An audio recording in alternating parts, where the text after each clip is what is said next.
Now we call that what? A miracle, only because we don't quite understand how it works. It doesn't mean it doesn't work. It simply means we don't quite understand how it works. But here's how you get a miracle going for your life. Number one, do what you can. Get a list of the stuff you could do and you haven't done, postponed, and start cleaning that up. You can't start at a better place for personal change. That'll affect your bank account, affect your future, affect your income, affect everything. You can't start a better life change process than cleaning up what you should be doing. The man says, well, my mother lives down in Florida. Should have written her 6 months ago. I just can't seem to get that letter written. I'm asking you to get that letter written, clean that up, and don't walk like other people walk. Don't postpone like other people postpone. You say, well, is it as simple as writing a letter? And the answer is yes. Where else would you start for life change, personal change? You don't need a pink package to fall out of the sky. You don't need massive bombard, pre-conscious, subconscious. Practice channeling, find a 2,000-year-old guru. I mean, you don't need any of that stuff. Pass on all that. Kids are afraid of that stuff. Too much of it, you'll be out on a limb with Shirley. I mean, don't pass on all that stuff. This stuff's too easy. This stuff's too simple. It's called take action, number one, on neglect, on errors in discipline. Number two, start setting up some disciplines. And if you'll do that, you'll perform a miracle. Now, here's the second part of the miracle. Number one is do what you can. Here's number two, do the best you can. If that's not your philosophy, I would ask you to amend it. Let me give you the best of ancient script. Here's what it says. Whatever your hands find to do, do it with all your might, do it with all your strength, and do it with all your power. What a good philosophy. That kind of philosophy will revolutionize your life if you haven't picked it up lately. Guy slips in late, company doesn't seem to mind, slips out early, first one in the parking lot, heading for happy hour. Stretches his break, comes early for lunch, late back from lunch, company doesn't seem to notice. Guy says, best as I can calculate, I'm putting in about a half a day's work and I'm collecting a full day's pay. And the guy says, I got it made. Little does he know the seeds of his own disaster are already being sown by the weakness of his own personal philosophy. It's not the economy that's going to determine your next 6 years. It's your philosophy about labor and about activity and about miracle and soil and seed and sunshine and rain and the economy and the banks and the money and the companies and the schools and what's going on. It's your philosophy and your attitude. And then your ability to take action. All of that we call the process of life change, miracle working. Number one, do what you can. Number two, do the best you can. Here was number 4. Results. Results. Every once in a while, you got to take a measure, see how you're doing with these 3 pieces: philosophy, attitude, activity. Now we take a measure called results. What is the results at the end of the day, the results at the end of the week? You can't let too much time go by without checking. When time goes by, 6 years I'd been out there working when I met my teacher, Mr. Shoaff. Shoaff said, well, Mr. Rohn, let's just go through a little summary here. He said, in the last 6 years, how much money have you saved and invested? Let's go through a little tab list here. How much money have you saved and invested the last 6 years? I said, what? 0. He said, you have messed up. You remember these notes. I like that. You've messed up. He said, who sold you on that plan? I thought, my gosh, the man's right. I'm a nice guy. I bought the wrong plan. What if you were 50 and broke? Right? Didn't need to change countries. Bought the wrong plan. What a sad scenario that would be. But Shoaff said these questions. Let's go through some results. He said, how many books have you read in the last 90 days? I said, what?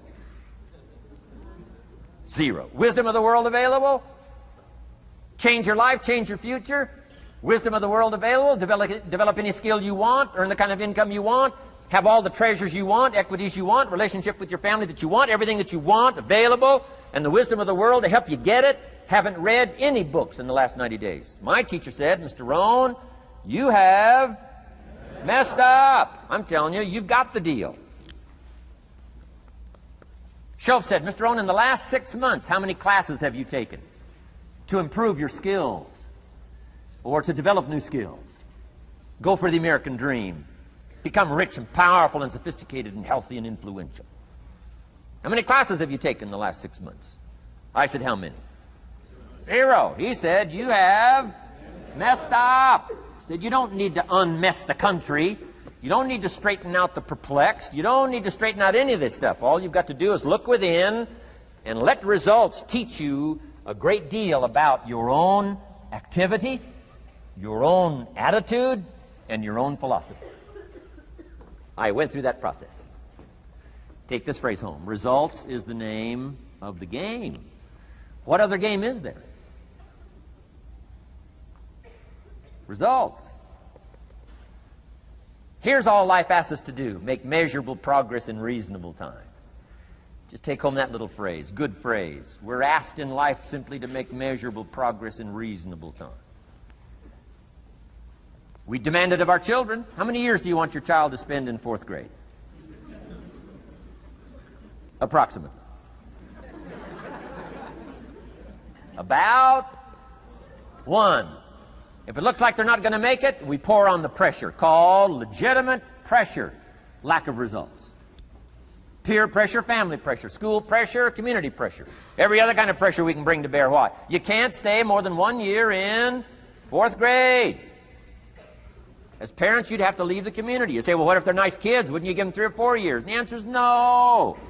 You got to make better progress than that. So you got to check fairly often. Some things you got to check every day. Some things you got to check at least by the end of the week. Salesman joins this little sales company. He's supposed to make 10 calls first week. Wouldn't it be legitimate to call him in on Friday and say, John, what? How many calls? I mean, this stuff is simple. John says, well. Say, John, well won't fit in this little box here. Well.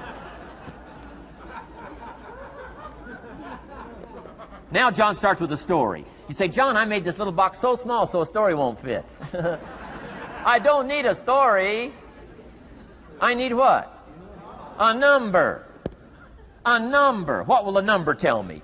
Everything. John's supposed to make 10 calls. What if he made 20? You say, wow. Wow. We got somebody. What if he only made 1 call? Whoa. Will that tell us something about John's philosophy? And the answer is yes. Will it tell us something about his attitude? Of course. Will it tell us something about his disciplines? Of course. And if he wants a lesson in life change, all he has to do is be willing to face the numbers and come up with the results that will teach you to either celebrate if you got good results or fix whatever needs to be fixed in your philosophy, attitude, activity called disciplines. You don't need to go anywhere else. I do believe in affirmations, and they are valuable as long as you affirm the truth. Because it says in ancient scripts, the truth, what? Will set you free. Free to do what? Amend your errors and pick up new disciplines. That's what the truth is for, to help us amend our errors and pick up the disciplines for life change. That's what the truth is for. So I do believe in affirming the truth.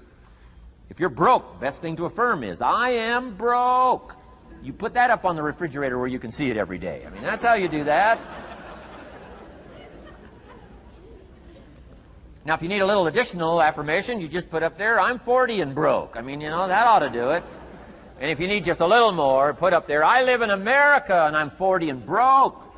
That's enough to turn your life around. It says, hey, something is wrong. Somewhere I have messed up. And I'm telling you, if you'll start with that, it's called the process of life change, and it doesn't matter how small the process is to start.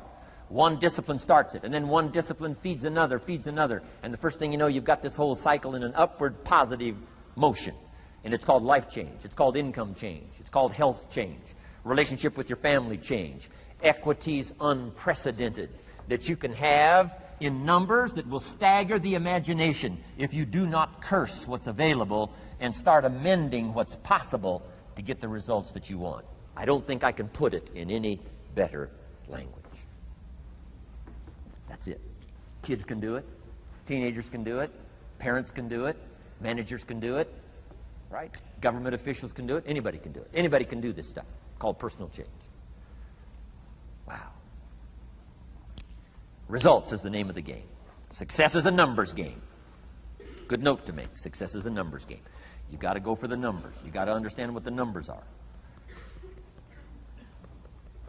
How many pounds overweight should you be at age 50? Approximately.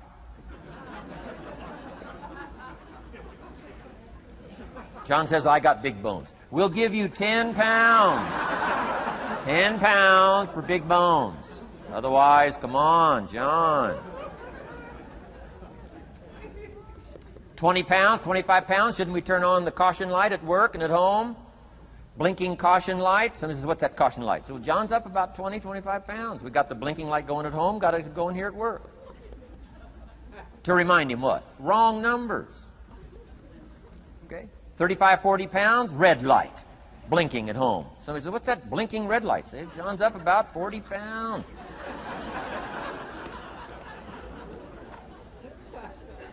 50 pounds, we got the siren. What's that siren at home and at work? John's up about 50 pounds. Cholesterol, almost out of control. Come on. Success is a numbers game. I'm asking you to be mature enough to start checking your own numbers. How many books have you read in the last 90 days? Transform your life. Become cultured, powerful, sophisticated, healthy, influential, all the rest of the stuff you want. How many books? How many classes? How committed are you to taking what's available and turning it into equities unprecedented, since we live in a country that there's been no such country in the last 6,500 years? If you'll pick up that process, ladies and gentlemen, I'm telling you, it's called life change of the best order. Now here's the last one. Number 5 is called lifestyle. Lifestyle is simply learning how to live well. The last of the 5 major pieces. Here's the ultimate challenge of life. I've worked on this, you cannot believe how hard, since age 25. And that is, after applying better philosophy, attitude, and activity, and picking now up results. What are results for? Here's my ultimate challenge on results. To fashion, good word to jot down, fashion. Fashion for yourself lifestyle, or what we call the good life. That's the ultimate challenge. To take your results, take your money, take your results, take the return, take the equities you've gathered, and now fashion for yourself a good life, like weaving a tapestry. And Mr. Shoaff gave me all kinds of examples on lifestyle. He gave me 2 phrases that helped change my life. In case you have to leave early, let me give you these 2 phrases. It'll be worth the price of coming and being here today. Just take these 2 phrases home, in case you have to leave early. Here's number 1. Shoaff said, Mr. Rohn, if you wish to be wealthy, study wealth.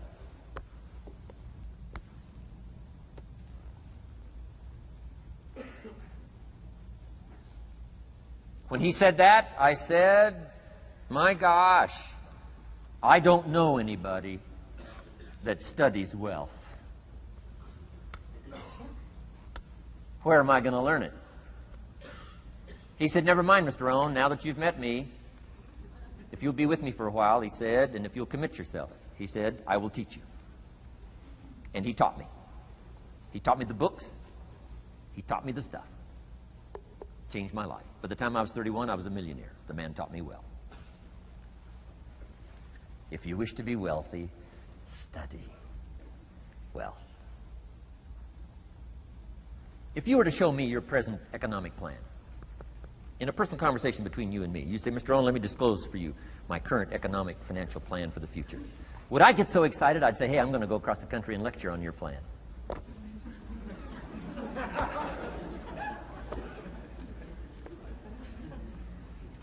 And if the answer is no, Mr. Rohn, you probably wouldn't want to go across the country and lecture on my plan. Here's my question to you. Why not?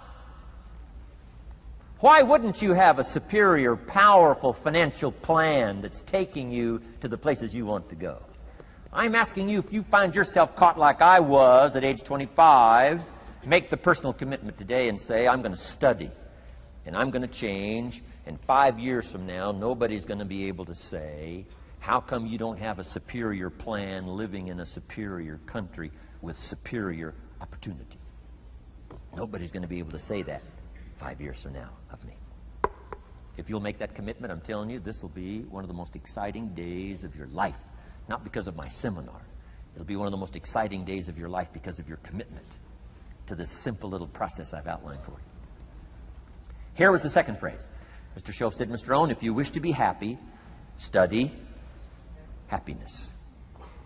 I didn't know happiness was a study. My best hope for happiness at age 25 was to just go through the day with my fingers crossed. Hoping somehow something would make me happy. Shoaff said, no, Mr. Rohn, happiness is not something you postpone. Happiness is not something off in the future. Happiness is something you design. You've got to get the word. Happiness is something you design. Happiness is a study. Happiness is a practice. Happiness is an art. It's not an accident. It's an art. And anybody that wants to can study, practice the art of happy living. Happiness is like culture. Money doesn't make you cultured, but culture is within the grasp of all of us. How much is a book on sophistication in the marketplace? $4,000? No, $40. I'm telling you, in America, everything's available. Everything's within reach. All you have to be is committed to it and make it a study. Culture is a study. Sophistication is a study. It's not an amount. It's not an account. It's a study. Money doesn't make you sophisticated and cultured. I know a guy that's rich. He's a clod. The guy's a clod. Eats with his elbow in his soup. I mean, he's just a clod. Nothing much more pitiful than a rich clod. I mean, it's a sad thing to see. Money doesn't make you sophisticated. Only study and practice makes you sophisticated. Only study and practice makes you cultured. And only study and practice makes you happy. Study and practice makes you rich. Key phrase, don't be lazy in learning. 1, how to do well.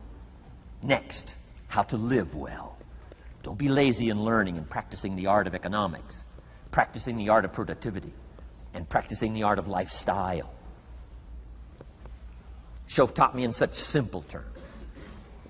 Shoaff said, Mr. Rohn, if you're getting your shoes shined, Shoe Shine Boy's done an exceptional job. You look down, you got one of the world's all-time great shines.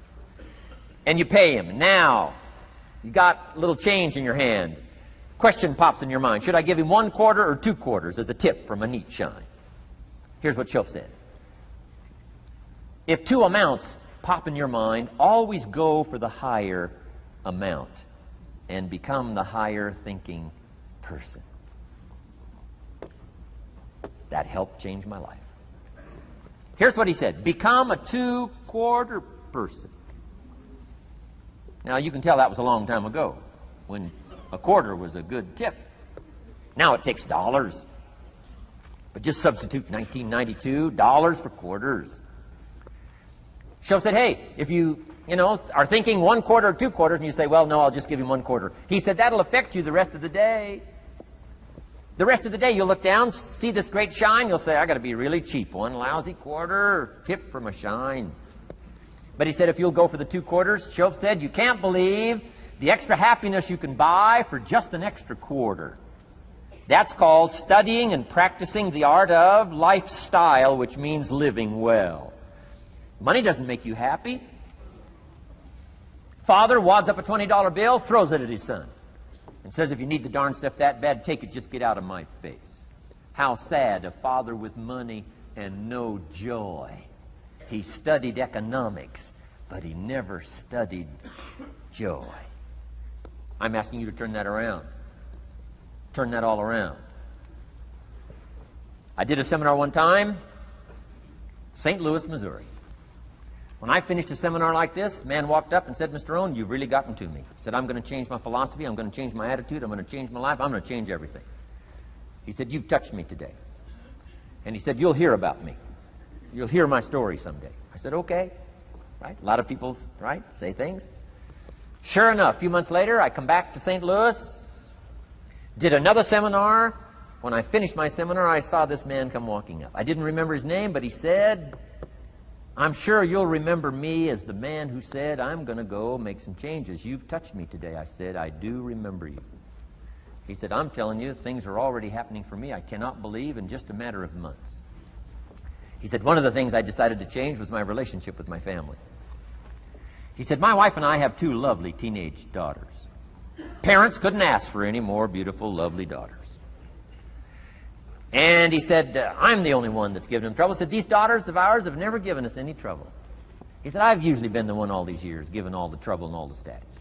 He said, my daughters love to go to the rock concerts, and I'm always giving them trouble. They have to beg me for the money. He said, I don't want you to go. You stay out too late. The music's too loud. You're going to ruin your hearing. You won't be able to hear the rest of your life. And he said, I just get on their case. And he said, they keep begging. Finally, when they beg long enough, I say, all right, here's the money. If you have to go that bad, just go. He said, that's how I've been up until now. But he said, after I left your seminar, I decided to change all that, called lifestyle, living well. He said, you won't believe it. Not long ago, I picked up the newspaper, and I saw an advertisement, and I knew my 2 daughters, it was one of their favorite performers, was coming to town. He said, guess what I did? He said, I went down and bought the tickets myself and brought them home, put them in an envelope. And when I saw my daughters later that day, he said, I handed them this envelope, and I said to my 2 lovely daughters, you may not believe it, but inside this envelope are 2 tickets for the upcoming concert. They could not believe. And he also added, you'll be happy to know begging days are over. Now they cannot. He said, now don't open the envelope till you get to the concert. They said, okay. So they go to the concert, come concert time, open up the envelope, hand the tickets to the usher. He says, follow me. And he starts down front. The girls say, hey, hold it. Something must be wrong. He takes another look, says, no, nothing's wrong, follow me. 10th row, center. Now they cannot believe. 10th row, center. The only tickets they were able ever to beg for was, right, 3rd balcony, can't see. He said, I stayed up a little late that night. Sure enough, a little after midnight, my 2 daughters come bursting through the front door. One of them lands in my lap. The other one's got her arms around my neck. They're both saying, you got to be one of the all-time world's great fathers. He said, Mr. Rohn, you're right. I can't believe. Same money, different father. He said, I've started making the changes, and I decided to start with my teenagers, my girls. He said, what a difference it's making in my life. And I'm telling you, you can do that with your lifestyle. You can do it with your sales career. You can do it with your management career. You can do it with any part of your life. If you're looking for equities, unmatched. Do not curse the only thing you have. Don't complain about the only thing you have, which is seed and soil, sunshine, rain, miracle, and seasons. But start changing and processing and evaluating things like we're covering today, and this process of change will take off for you. You will not believe what can happen in such a short period.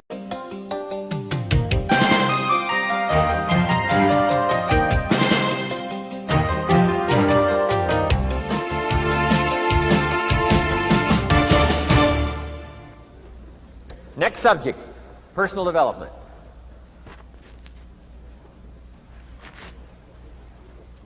Some of the things Mr. Shoaff taught me starting at age 25, some things came quickly, some things came easily. Setting goals, that was easy. We're going to talk about that later on. But this one I had to struggle with, personal development. It was hard for me to give up my old blame list. It was so comfortable blaming the government and blaming my negative relatives and the company policy, unions, wage scale, economy, interest rates, prices and circumstances and all that. That was difficult for me to give up. That was quite a transition for me to make, and blaming myself. But Mr. Shoaff started out with something very, very important. Let me give that to you.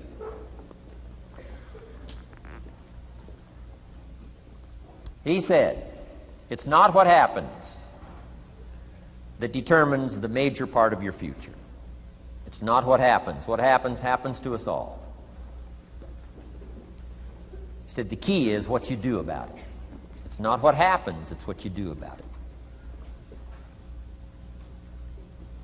And he said if you will start that process of change, do something different the next 90 days than you did the last 90 days, like picking up the books to read. Do something different, like the new health disciplines, relationship with your family, whatever it is, doesn't matter how small it is. If you'll start doing different things with the same circumstances, since we cannot change the circumstances, but we can change ourselves. We can change what we do. And then he gave me another secret to success when he said, what you have at the moment, Mr. Rohn, you've attracted by the person you've become. What you have at the moment, you've attracted by the person you've become. Few little simple principles here. Once you understand these, it starts to explain so much. Now, sometimes it's a little tough to take, blaming yourself instead of the marketplace, taking responsibility instead of putting it off on someone else. That transition sometimes is a challenging mission. And this one was a little tough for me. He said, Mr. Rohn, you've got pennies in your pocket, you've got nothing in the bank, the creditors are calling, you're behind on your promises. And he says, here's how that occurs. You've attracted, up until now, you've attracted the things to you because of the person you've become. Now I said, well, how can I change all that? He said, very simple. If you will change, everything will change for you. You don't have to change what's outside. All you've got to change is what's inside. To have more, you simply have to become more. And then he said, don't wish it was easier. Wish you were better. Don't wish for less problems. Wish for more skills. Start working on yourself, making these personal changes. And he said, it'll all change for you. So let's talk a little bit about personal development. That extraordinary adventure I undertook starting at age 25. And I've never ceased that adventure. I'm still going for it. In the 90s, I want to get better and better. I want my craft to get better, my business operations to get better, the things I do to get better. Because once I picked up this simple formula, I'm telling you, it's easy to figure out where the problem is if you go to work on it. Now, let's talk about personal development. And in helping kids understand personal development, I always start with money. Now, money's not the only place to start. Money certainly isn't the only value, but we've all got to start somewhere, and money's something you can count, right? Kids are interested in money, okay? A lot of things are a little tougher to measure, but economics is pretty easy, right? Because you can count. Okay, somebody says, how are you doing? You say, I don't know. Let's count. Now, this is not the only count. I understand that. There's a lot of other things to count. But to see if there may be some errors in your judgment and lack of disciplines in your life, we might as well start with money, because it's so easy to count. So let's just start there and see whether or not maybe we have messed up. Okay. So here's how I explain it to kids. We get paid for bringing value to the marketplace. Key to understanding economics. We get paid for bringing value to the marketplace. Marketplace is also described as reality. Reality, the marketplace. Now, it takes time. It takes time to bring value to the marketplace, but we don't get paid for time. It's very important for kids to understand, as well as adults. We don't get paid for time. Mistakenly, the man says, well, I'm making about $20 for an hour. Not true. Not true. If that was true, you could just stay home, have them send your money. No, it's not true. You don't get paid for the hour. You get paid for the value you put in the time. So we don't get paid for time, we get paid for value. Now, since that's true, here's one of the key questions of the afternoon. Is it possible to become twice as valuable and make twice as much money in the same time? Is it possible to become 3 times as valuable as you now are and make 3 times as much money in the same time? Is that possible? Of course. If you want to really emphasize something, that's a good phrase, Stuart. Of course. Of course. Okay. Now, all you have to do to earn more money in the same time is simply become more valuable. America's unique. It's a ladder to climb. Starts down here, what? About $4 an hour? Big argument last year in Congress about the starting place. Should be 5, should be 5, should be 5. Well, no, it doesn't need to be 5. Why not start with 4? It's a ladder. Right? This is not a bed. This is a ladder. This is a ladder to climb. Starts at $4. Now somebody says, well, should be 5, should be 5. Well, maybe. If you're going to stay at the bottom for the rest of your life, it probably should be 5. But that's kind of a pitiful way to live. Start and not grow. Start and not change. Start and not become more valuable. Hey, the whole scenario of life is to start, number 1, and what? Become more valuable, number 2. So America's a ladder to climb. Starts at $4 an hour, and the more valuable you become, you just keep moving up the ladder. Top income last year, what, 52 million? Guy that runs Disney? Would a company pay somebody for 1 year's work $52 million? And the answer is, of course. This is one of those of course places. Of course. If you help a company make $1 billion, would they pay you $52 million? The answer is, of course. It's chicken feed. I mean, it's not much money. Now, why that much money? Because he has become so valuable. Now, why would we pay somebody only $4 an hour? They're not very valuable to the marketplace. Now, we got to make that distinction, to the marketplace. Might be a valuable brother, a valuable member of the community, a valuable member of the church, valuable member in the sight of God, to the human family, of course, those kind of values. But to the marketplace, which is called what? Reality. Reality is, if you're not very valuable, you don't get much money.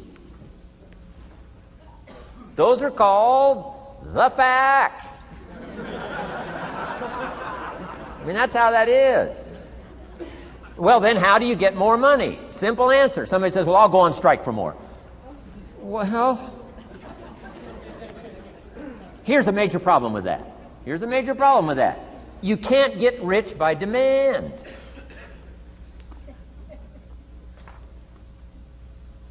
Somebody says, well, I'm waiting for a raise. I'm telling you, it's easier to climb than to wait for a raise. Why not just become more valuable rather than wait?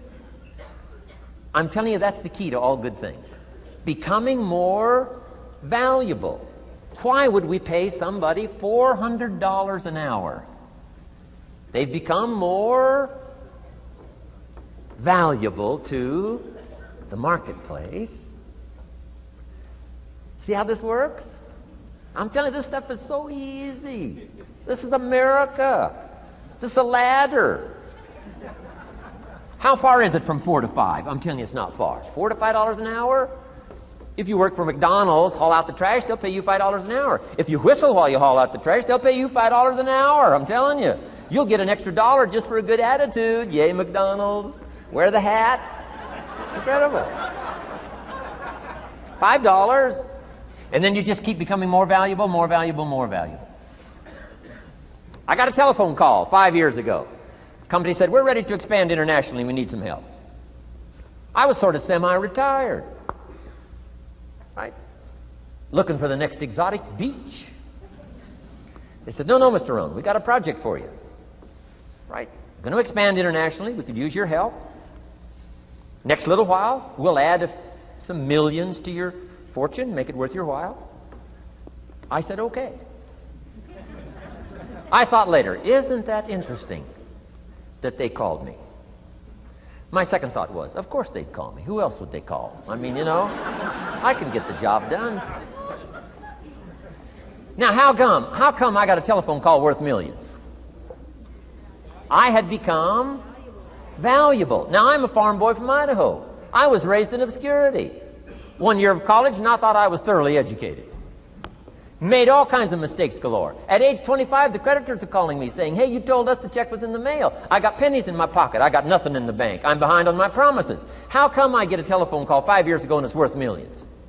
I changed. I turned my life around.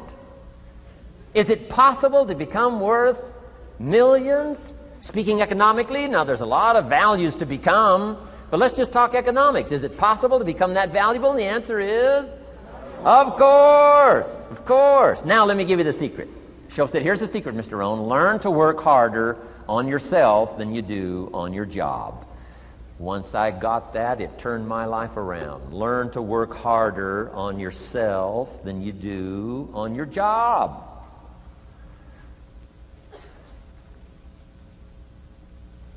He said, if you work hard on your job, you'll make a living.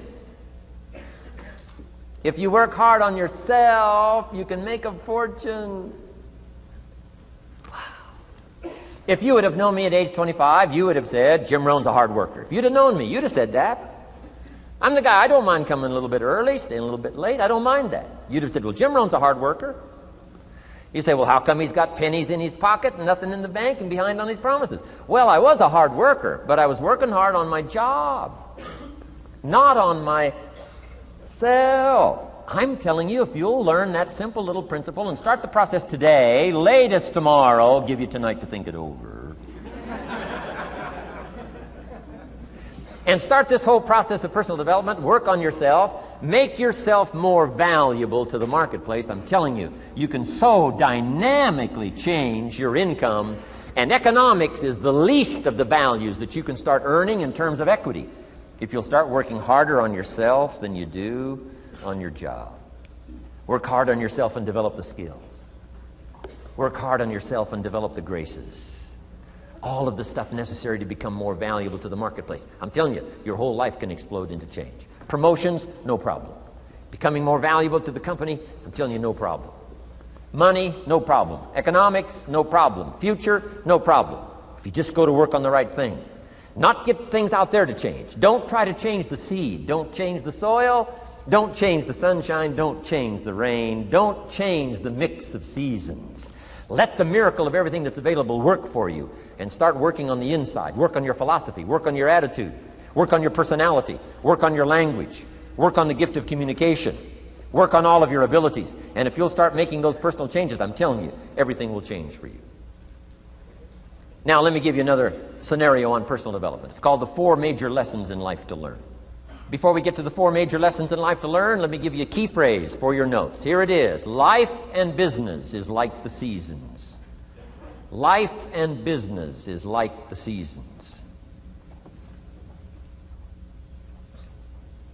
Frank Sinatra sings, life is like the seasons.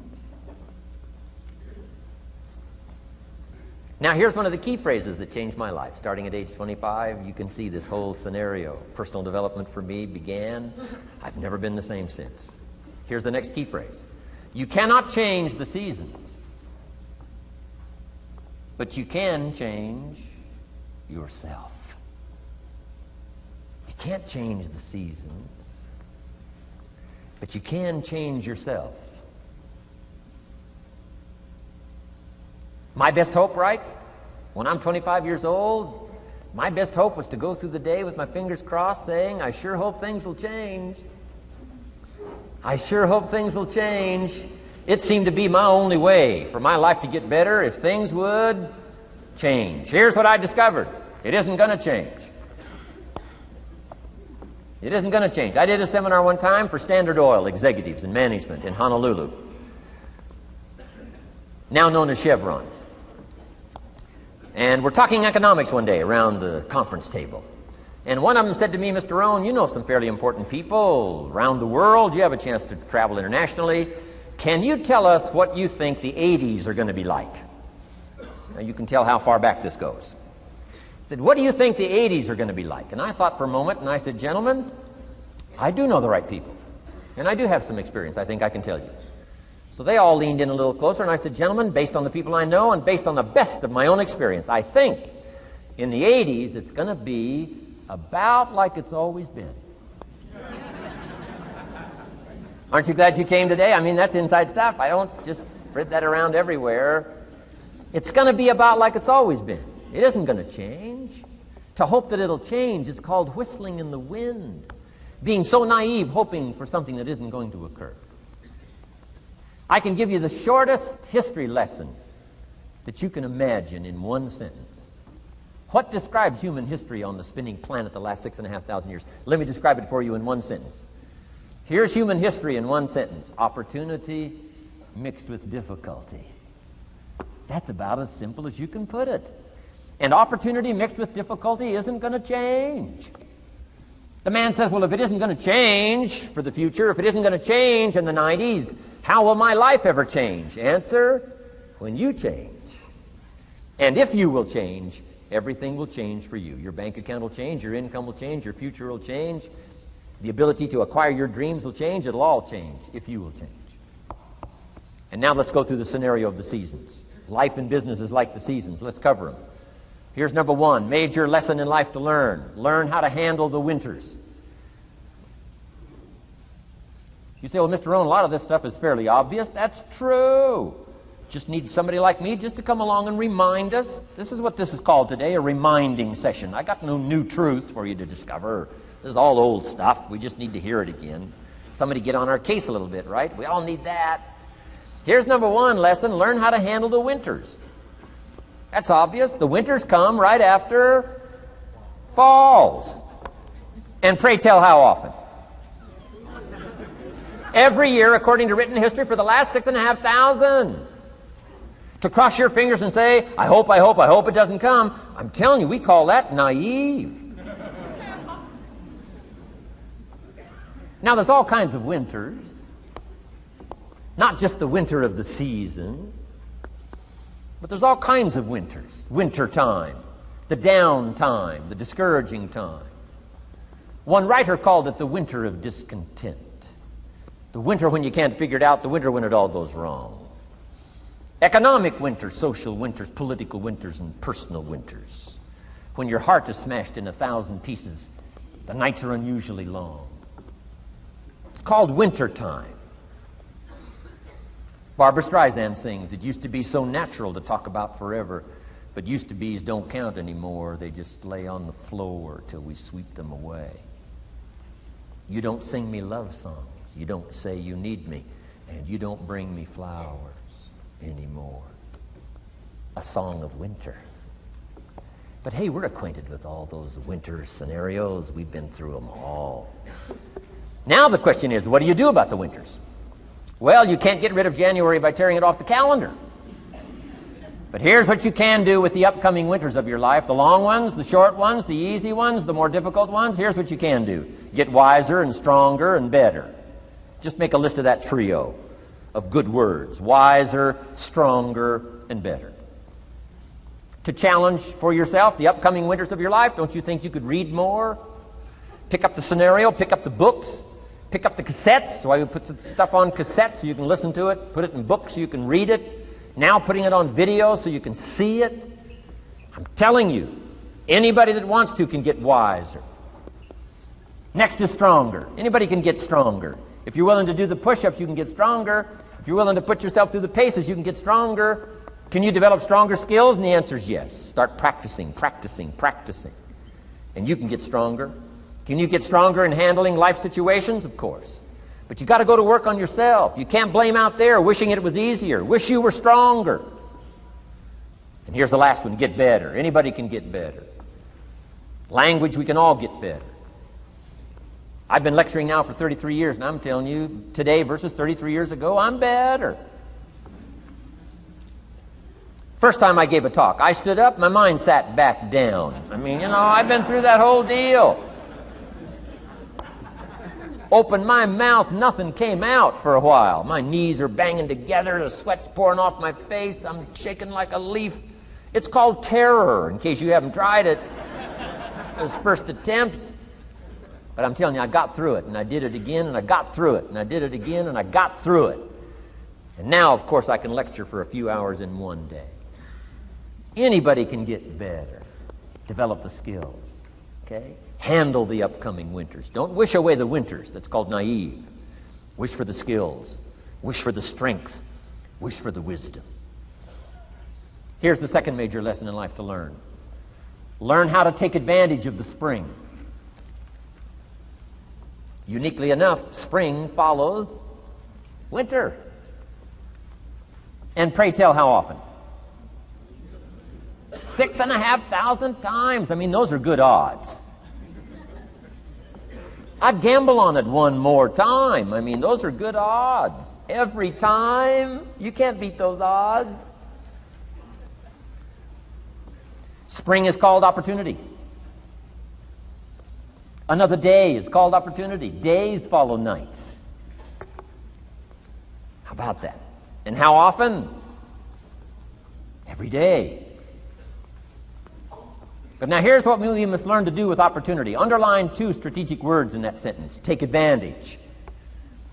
Just because spring comes is no sign you're going to look good in the fall. You've got to take advantage of it. You've got to do something with it. Read every book you can on what to do with your springs, what to do with your opportunities, what to do with your days, what to do with your chances. Don't miss the educational process. Don't miss the process of learning. To understand, opportunity keeps coming, but the key is taking advantage, taking advantage. Everybody in this room's got to learn to do one of two things: plant in the spring or beg in the fall. And it doesn't mean you can't become a sophisticated beggar, but you don't need the reputation.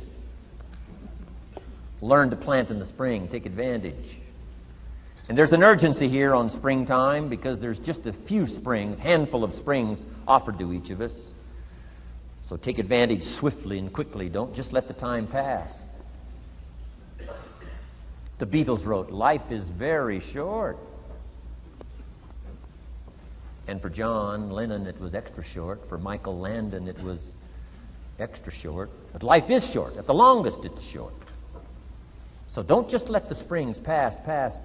Take advantage. Seize the day. Seize the moment. Seize the opportunity. That's the key. Springtime. Life is fragile. Life is brief. Elton John sings, "She lived her life like a candle in the wind." It's fragile. It's brief. Whatever you're going to do, you got to get at it. Don't just let it pass away. Here's major lesson number 3. In the summer, learn how to nourish and protect. We've got 2 challenges in the summer in the personal development part of our life. And that is become capable and powerful enough in the summer and wise enough in the summer to nourish what's good and defend yourself against what's bad. Nourish and defend. The summertime is an interesting time. It holds the possibility of the promise of harvest time, but it also has the possibility of the threat. Sure enough, as soon as you've planted your garden, the busy bugs and the noxious weeds are out to take it. And let me give you another word of advice. They will take it unless you prevent it. Summertime is an interesting time. Best as I can describe summertime, you got to nourish your values like a mother. Nourish like a mother. Go after the threat to the values you've got like a father. Deal with the weeds. Kill the weeds. Nourish the garden and kill the weeds. That's called summertime. What a challenging time. Give life like a mother. Take life like a father. Summertime. You got to deal with the negative as well as the positive. Summertime is a unique, complex mix of positive and negative. Opportunity and threat. What a scenario of life itself. Opportunity and threat to the opportunity.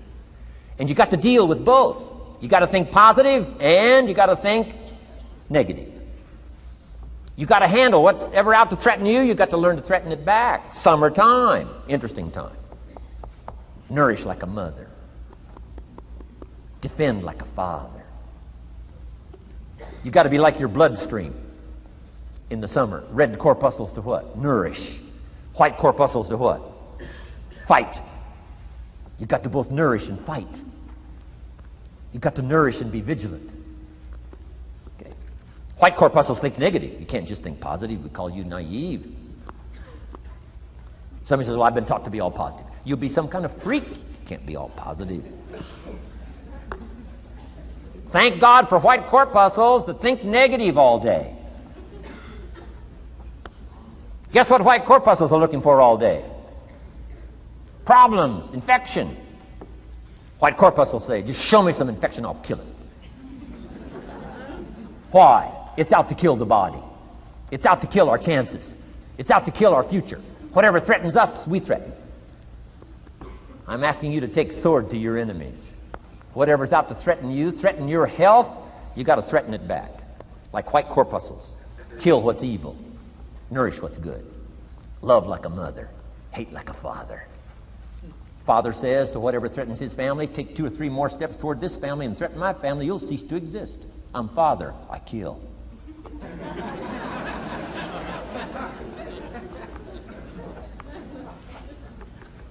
Don't let the weeds take your garden. Wreck your chances for a good harvest. Deal with your enemies in the summer. Called good and evil. The great struggle in life is called good and evil. Tyranny and liberty. Sickness and health. It's the way life is. Tyranny threatens liberty. Takes over Kuwait. Can't have that. If tyranny takes Kuwait, it'll take Saudi Arabia. If it takes Saudi Arabia, it'll take something else. Where are we going to stop tyranny? As soon as possible, lest it take the whole world value. So George Bush draws a line in the sand, consults with its allies, sends 500,000 troops to Saudi Arabia. Finally, Desert Sword, Desert Storm, takes on Saddam Hussein, drives him out of Kuwait. Why? Because it has to be done. The great struggle between liberty and tyranny, the great struggle between evil and good. And you've got to treat your own life the same. Says Saddam Hussein, you can't have Kuwait, can't have Saudi Arabia. Furthermore, we're going to kick you out. Hires Chief White Corpuscle, General Schwarzkopf.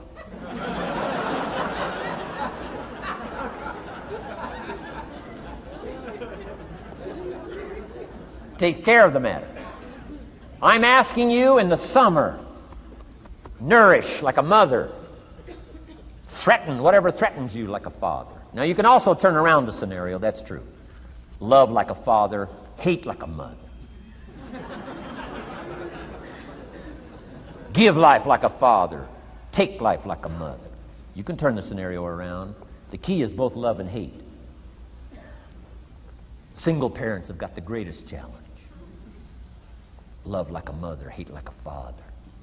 Love like a father, hate like a mother. Nothing more dangerous than an angry mother.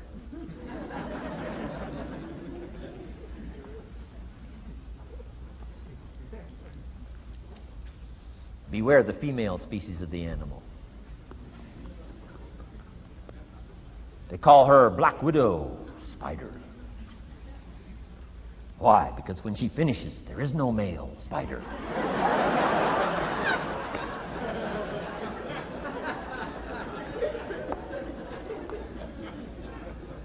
I saw this article. I was flying on an airplane up in Canada. I saw this article in one of the airplane magazines. Showed a picture of this guy with his shirt off, these claw marks down his back, teeth marks in his neck. The guy almost got killed. He was out in the woods, saw a mama bear with her little cub. Said, oh, this looks cute. Had his flash camera, went flash, flash, took a picture. Mama bear treats it unkindly, promptly chases him. Caught him, almost killed him before they got to him. Beware mama bear. So, love like a father, hate like a mother. However you want to treat this scenario, it's very important. It's called summertime.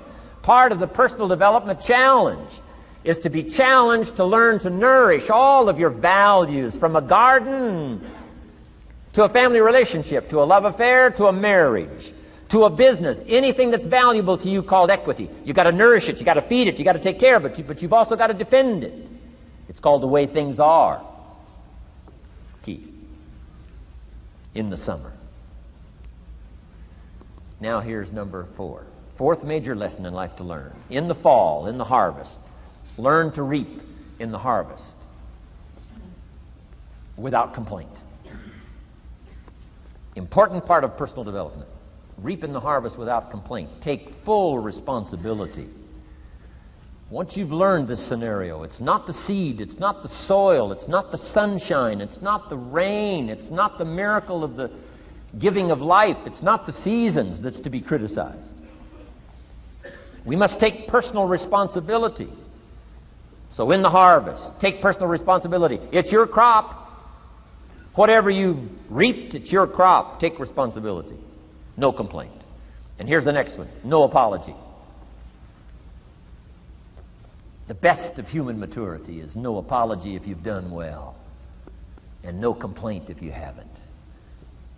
Knowing that that's where the answers lie, within, and then without in the miracle of the possibilities that we have to work with. Those are the 4 major lessons in life to learn. Let's talk about some more parts of personal development. Here's the first one. Physical. The physical side. Got to take care of yourself. Do not neglect to take care of yourself. Good phraseology used in the Bible, in my amateur way, but let me put it to you best I can. Here's what it says. Treat your body like a temple. That's a good phrase, good suggestion. A temple meaning something you take extremely good care of. A temple, that's a good phrase. Treat your body like a temple, not a woodshed. A temple, a temple. Take good care. It's the only place you've got to live currently. The temple. Nutrition. My mother studied nutrition, passed it along to me, passed it along to my father, my children, my grandchildren. What a legacy that was. Learning to just take care of yourself. Key phrase. Some people don't do well because they don't feel well. They've got the gifts, they've got the skills. Maybe they just haven't taken care of themselves. They don't have the vitality. Key phrase. Vitality is a major part of success. Vitality. So take care of yourself. I know a guy that raises racehorses. I'm telling you, the guy feeds his horses better than he feeds himself. He's so careful how he feeds his horses. He's so careful what they eat. He's so careful that they get everything. And because of that extreme care, I mean, these are magnificent animals. They can run like the wind. But you ought to see this guy. 10 steps up a flight of stairs, and I mean, he's all out of breath. His horses can run like the wind, and he can hardly make it up the steps. The guy takes care of his animals better than he takes care of himself. Some people feed their dogs better than they feed their kids. Physical. Now, there's all kinds of parts to physical. Here's one. Appearance is part of the physical. Never have a second chance to make a first impression. The physical side. And here's some of the best advice on appearance I can give you. It comes from ancient script again. It says, God looks on the inside, people look on the outside. Isn't that good information? Now you say, well, people shouldn't judge you by how you look. Well, let me give you a clue. They do. They do. You can't deal in these shoulds and shouldn'ts. You'll be tipped over the rest of your life. Now, of course, when people get to know you, they'll judge you by more than what they see. But at first, they're going to take a look.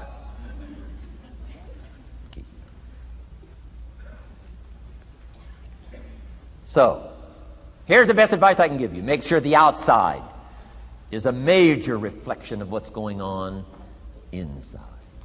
The physical side. A few minutes a day, stay healthy. A little bit of study on nutrition, stay healthy. Key. Now here's the next part of personal development, the spiritual part. Now, I'm an amateur on the spiritual side. I do happen to believe that human beings are more than just an advanced life form. An advanced species of the animal kingdom. I do believe humans are a special creation. That's just my personal belief, and I don't ask you to buy it. But here's what I do ask you to buy. If you do believe in spirituality in any manner, here's my best advice. Study it and practice it. Do not neglect your values. Do not neglect your virtues. If you do believe in spirituality, my advice is study it and practice it. Don't let it go unstudied. Don't let it go unnourished, if you do believe. That's my best advice on the spiritual side. Now here's the third part. The mental side. Part of this personal development challenge is to develop mentally. Learn, study, grow, change. It's what schooling is all about. And the human development takes time, incredible amounts of time. That's why we've taken the time for this seminar. It just takes time. Some things you can't cover in a 20-minute speech. You can't cover in a little 5-minute talk. It takes time. For humans, it seems like more time than any other life form, human beings. The little wildebeest in Africa. Guess how much time it's got as soon as it's born to be able to run with the pack so it doesn't get eaten by the lions? Guess how much time it's got? A few minutes. As soon as the little wildebeest is born, tries to stand up, falls down. Its mother nudges it, gets it to stand back up, falls back down. Finally, on little shaky legs, it tries to nurse. Mother pushes it away. She moves away, so it can't nurse. Why? You can't nurse now. You've got to develop some strength now. The lions. Falls down, gets back up, tries to nurse. Mother pushes it away. No. You got to get these legs strong. How much time have we got? Not much time. Mama Wildebeest says, not much time. Not hours, not days, minutes. Wow. But the human baby, wow. After 16 years, we're not sure. Right? Unbelievable amount of time it takes. So it does take time for personal development. It does take time for spiritual development, physical development. But here's also what takes time, and that's your mental development. Feeding the mind. Nourishing the mind. Some people read so little, they got rickets of the mind. They couldn't give you a good, strong argument as to their own personal beliefs. Here's one of the challenges we've got as parents, and that is to get our kids ready to debate the major life issues of the 90s. They've got to get ready to debate. We've spent this last couple of decades debating communism. Communism taught capital belongs in the hands of the state. We've been teaching, no, capital belongs in the hands of the people. Communism taught people are too dumb and stupid to know what to do with capital.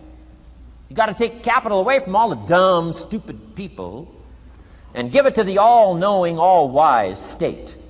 And let the state run everything and let the people meekly show up for their work assignment. All glory to the state, communism taught. Kid says, well, is that right? No, all glory to the people.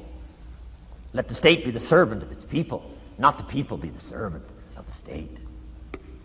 I'm telling you, you've got to be able to pick up those ideologies. You've got to be able to pick up the philosophy. And here's the next part. You've got to be able to defend it. If you can't defend your virtues and if you can't defend your values, I'm telling you, even in the 90s, you'll fall prey to philosophies that are not in your best interest. And we've got to help our teenagers, we've got to help our kids especially to be able to debate the major life issues, the political issues and the social issues and the religious issues and the spiritual issues and the nutritional issues and the economic issues and all of the rest of the issues that are valuable for us to build the kind of equities we want. You got to get yourself ready. And one of the ways you got to get ready is not just physical and not just spiritual. You got to get ready mentally. And this is where Shoaff went to work on me, to be ready mentally, to develop the philosophy and also be able to defend your virtues and your values. Let's go through it. You need a good library. Shoaff got me started on my library. Here's one of the books he recommended. Think and Grow Rich by Napoleon Hill. Think and Grow Rich. Shoaff said to me, doesn't that book and title intrigue you? Think and Grow Rich. Don't you have to read that book? Think and Grow Rich. I said, yes, sir. By Napoleon Hill. I went and found that book in a used bookstore. That's where I had to start. In a used bookstore. I paid less than 50 cents for it. I've still got it. It's one of the rare hardback covers. Think and Grow Rich by Napoleon Hill. Wow, Shoaff was right. Get a library started. It'll change your life. Any home over $200,000 has got a library. Why do you suppose that is? Wouldn't that make you curious? How come every home over $200,000 has got a library? Does that tell you something? Does that educate you at all? You say, well, I can't afford a $200,000 home. It doesn't matter what size home.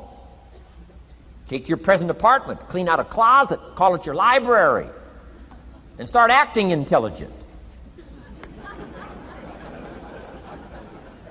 And start this process like I did. Start developing a library. Here's what your library needs to show: that you're a serious student of health and life, spirituality, culture, uniqueness, sophistication, economics, prosperity, productivity, sales, management, skills, values of all kinds. Let your library show you're a serious student. Don't be casual in learning. Don't be lazy in learning. Information is the key. Okay. Learning is the beginning of wealth. Learning is the beginning of health. Learning is the beginning of prosperity. Learning is the beginning of democracy, the beginning of freedom. All values, all virtues start with the learning process. So don't be lazy in learning. Don't be lazy in gathering the library that'll teach you and instruct you. And I got that book, Think and Grow Rich. Some of the ideas in that book inspired me no end, helped me to change my life. Now, it's got some weird stuff in it. You know, it's got some weird stuff. Napoleon was weird, so you gotta separate out a little of this weird stuff. But you can do that. You can separate out the weird stuff, okay? Unless you're weird, just do the weird stuff. Anyway, remember, don't be a follower, be a student.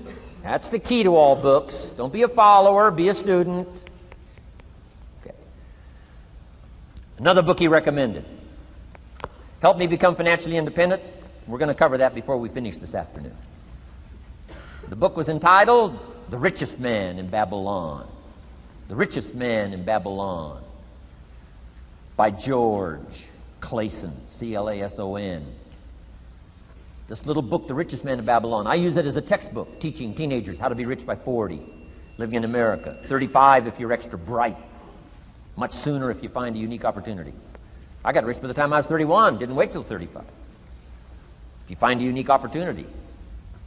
So we'll get into that after we come back from our next break. Richest Man in Babylon. Get your library started. Here are some key sections to put in your library called mental food. In fact, we call it food for thought. It's so important to nourish the mind, not just the body, but nourish the mind. Key phrase. Now it needs to be well balanced. You can't live on mental candy. Somebody says, well, I just read this positive stuff. That's too second grade. You've got to get out of second grade. You can't just be inspired. You've got to be taught. You can't just be inspired. You've got to be educated. Key. Here's a good book. It's called How to Read a Book. Good title. How to Read a Book by Mortimer Adler. In this book, How to Read a Book, Mortimer, you know, is the chief editor of the new Encyclopedia Britannica. A good set of books, right, to have in your library. The Encyclopedia Britannica, chief editor, Mortimer Adler. He's in his 80s. He's still active, still writing books. I've got several of his books. The 6 Great Ideas, a lot of books. Mortimer Adler. But he wrote this book, How to Read a Book. Now, in this book, How to Read a Book, not only does he give you some good suggestions on how to get the most out of a book, It's one thing to read it. It's another thing to get the best out of it. He'll give you some techniques on how to get the best out of a book. It's very good. But here's what's also in his book, How to Read a Book. A list of what he calls the best writings ever written. The best writings ever written. I've used it as a centerpiece for my library. So I'm just asking you, take a look. If it suits you, fine. If it doesn't suit you, hey, keep looking until you find something to suit you. But well balanced. Let me give you some of that balance. Number one, history. We've all got to have a sense of history. American history, national history, international history, family history, political history. We all need a sense of history. Shortest history lesson. Opportunity mixed with difficulty. No matter how far back you go, 1,000 years ago, 2,000 years ago, 3,000, 4,000 years ago, I'm telling you, it all reads the same. Once you understand the thread that it isn't going to change, then what's going to change for my life? Answer, looks like I'm going to have to change. History helps us to understand how it is, what there is to work with, seed, soil, sunshine, rain, and what human beings have done with it in the past. And how many of them have, like I did by age 25, they have messed up. That's what history's for. Be a good student of history. Here's a good book, Lessons of History by Durant. Lessons of History by Durant. This little book is only 100 pages, but I'm telling you, it's so well written, you'll be intrigued, as I was. This little book, Lessons of History by Durant.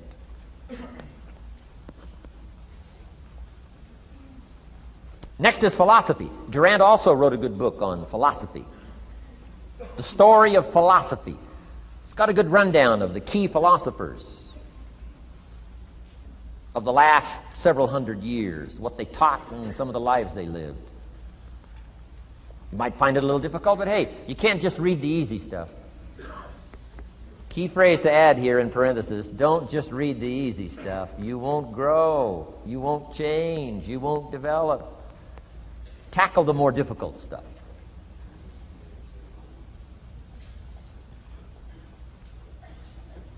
Next, novels. Novels are good.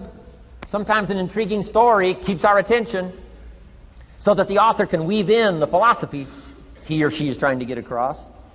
Ayn Rand was probably better at that than anybody else I could possibly think of. Atlas Shrugged, some of those towering novels. The novel kept us intrigued, but guess what she was doing all the time? Feeding us her philosophy, feeding us her philosophy. Now, whether you agreed with her philosophy or not, you had to admit she was really good at getting it out there, weaving it through the story, in the dialogue and in the speeches and in the text. Fabulous. Novels. Novels are good. Now, here's a little personal advice. Skip the trash. I mean, you know. Someone says, well, sometimes you can find something valuable in a trashy novel. I wouldn't go through it to find it. You can find a crust of bread in a garbage can, but I wouldn't go through it. Number one, you don't need the reputation. So, not enough time to read the brilliant stuff, the good stuff.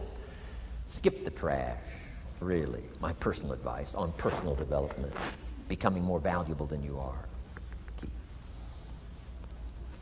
Next is biographies and autobiographies, the stories of successful people, unsuccessful people.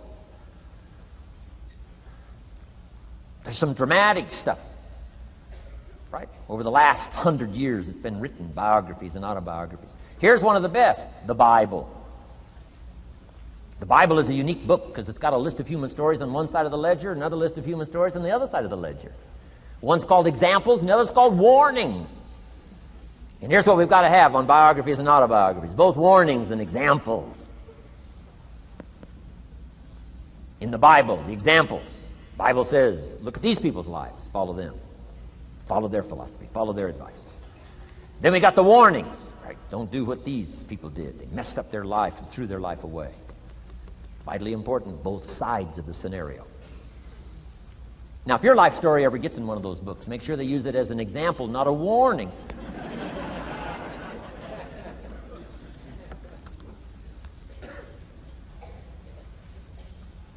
Also, we need balance, both sides, balance, good and evil, biographies, autobiographies.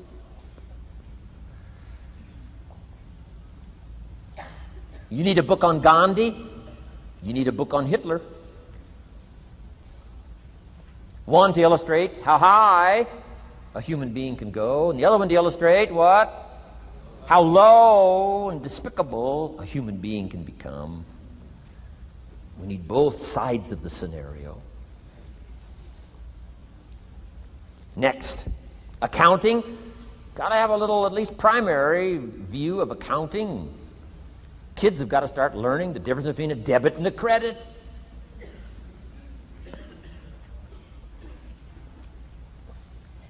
Next is law. We all need, right, a little bit. You don't have to be a lawyer, but you got to know contracts, what to sign, what not to sign, backups, good advice, how to be safe rather than sorry. All of us need a little law, not a lawyer, but a little law, especially these complicated days. Everything's in court these days. I learned this the hard way. Company wanted to borrow money a long time ago. Up in Canada. Company wanted to borrow some money. The bank said, well, yes, we will loan the company the money if Mr. Rohn will sign personally. And I wanted to play hero, and I knew the company could pay it back. $250,000. So I signed. No problem. Sure enough, within less than a year, they paid it all back. $250,000. I am now a hero. Well, about a year later, this company gets in financial trouble. They go back to the bank and borrow this $250,000 again. I said, I hope my phone doesn't ring because I won't sign the note this time. Because I knew they were in trouble. I knew they were probably going to go bankrupt. My phone never rang. I'm off the hook. Sure enough, within less than a year, the company goes bankrupt. Can't pay. But I get this letter from the bank saying, Dear Mr. Rohn, since the company cannot perform its obligation and pay this $250,000, and since we have here your personal guarantee, would you please send us your check for $250,000? I said, hey, hold it. There must be some mistake here. I signed that first note, and they paid it all back. I wouldn't have signed the second note. I didn't sign the second note. Well, what I didn't know I had originally signed was a continuing guarantee. So now I know what the word continuing means.